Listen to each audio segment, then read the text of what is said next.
هو احنا عندنا اغلى منك؟ طب تصورنا ليه؟ ما عندناش اغلى منك يا ام احمد. طب تصورنا ليه يا رامي؟ مين اللي بيحمل مين اللي بيداولك يا رام؟ فينهم؟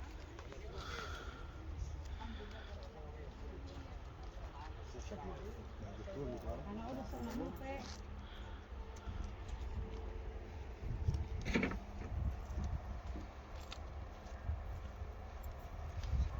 ليك لنا يا ريس. يا ريس انت كده بتعامل الشعب كويس يا ريس. لازم تقول كده يا ريس. يا ريس انت كده بتعاملنا كويس يا ريس. بتهتم بينا ليه يا ريس؟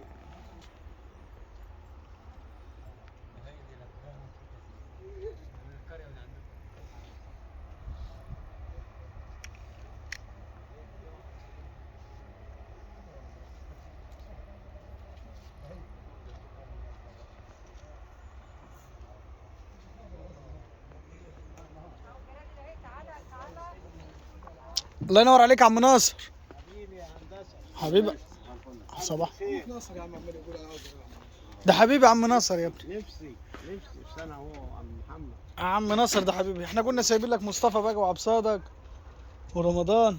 مطلعين عينك يا عم ناصر صح؟ لا يا والله مصطفى بس.